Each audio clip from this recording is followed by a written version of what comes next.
Bonjour Alexandra, Bonjour, merci pour ton acceptation. avec plaisir. Donc justement, est-ce que tu peux te présenter pour nos internautes?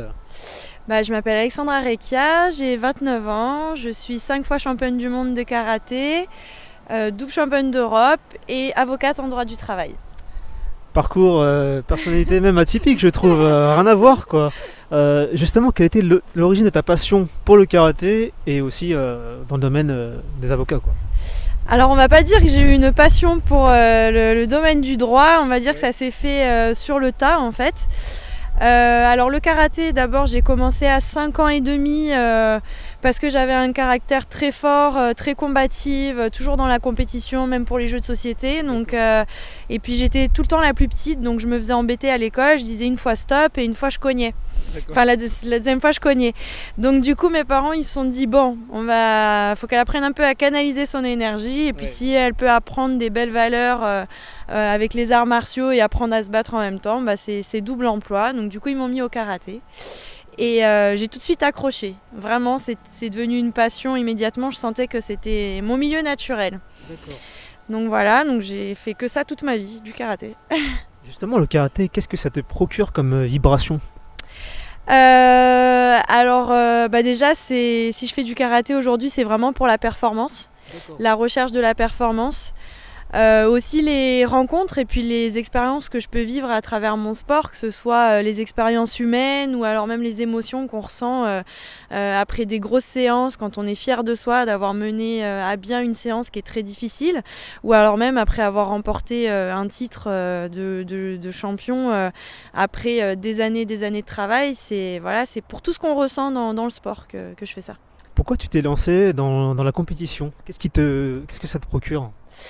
Alors moi j'ai un besoin permanent en fait de m'opposer, de combattre. C'est depuis que je suis petite, même quand on joue au Monopoly, aux cartes, fallait toujours que je gagne.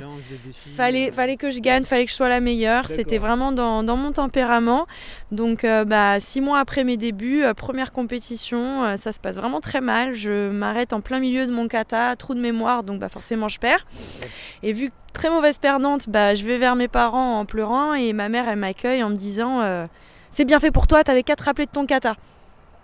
Donc sur le coup, je vais pleurer vers papa parce qu'il fallait que j'aille pleurer vers quelqu'un. Oui. Mais après je me dis mais elle m'a mis la honte quoi. Donc je me suis dit je veux plus jamais ressentir ça de ma vie et après j'ai été invaincue, je me souviens, pendant 6 ans. D'accord. Ouais. C'est ce que ça me fait quand mes parents ils me provoquent un peu. Est-ce que tu es une personne qui stresse? Est-ce que le stress pour toi c'est même une source de motivation? Ouais, bien sûr. Alors ce que je dis souvent aux parents qui me posent des questions sur le stress, je dis que c'est normal. Le stress c'est normal de le subir, que ce soit dans les études, que ce soit dans le sport. Et en fait le tout c'est de l'accepter et pas de le subir. Oui.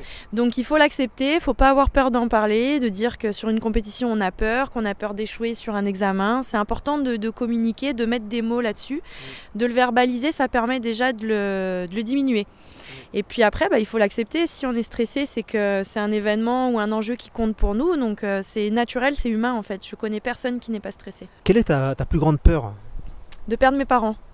D'accord. Voilà. Ouais.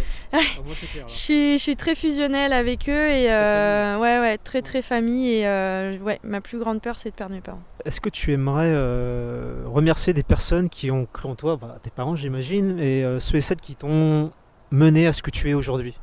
Bien sûr mes parents, ma famille dans un premier temps et après je sais qu'il y a tout un groupe qui me suit sur les grosses échéances, des personnes qui à la base étaient des fans et qui sont vraiment devenus des amis de famille, quoi, des amis très très proches. D'accord. D'ailleurs ils partent tous ensemble tout le temps avec mes parents, ils se louent une grande maison, ils sont une dizaine et je les remercie pour leur soutien parce que on a toujours le groupe qui est avec nous, les entraîneurs, mais d'avoir vraiment des gens qui sont en dehors de tout ça en fait, en dehors de la dynamique de l'équipe de France, c'est toujours bon et pour moi franchement c'est un vrai soutien et ça me donne vraiment beaucoup de force.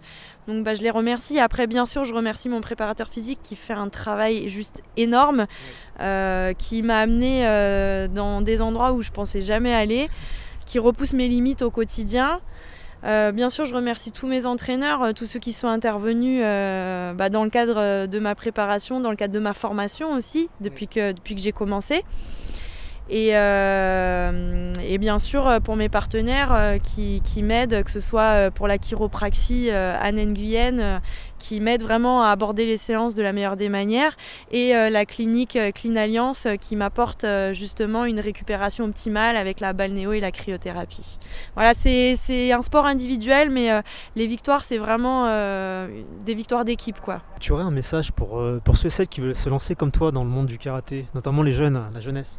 De pas hésiter, le karaté, c'est un sport où vous allez vous éclater, vous allez pouvoir progresser très rapidement, et vous allez vous épanouir dans une famille, donc c'est vraiment que tout bénef pour vous, et en plus si vous avez des petits problèmes de confiance en vous, si des petits problèmes de timidité, c'est vraiment un sport qui va vous permettre de vous exprimer autrement et de vous dévoiler sous un jour où vous connaissez pas forcément, donc n'ayez pas peur, sautez le pas et faites-vous plaisir.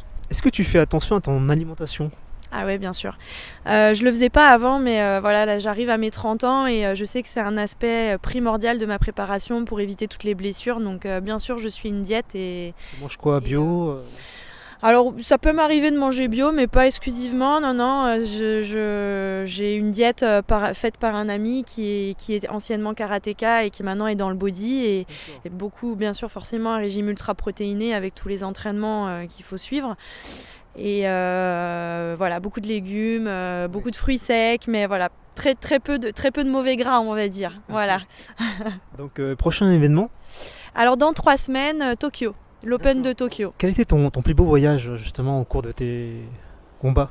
Alors mon plus beau voyage, ça a été Sydney. Dans le cadre d'une compétition presque amicale, hein, c'était pas un objectif.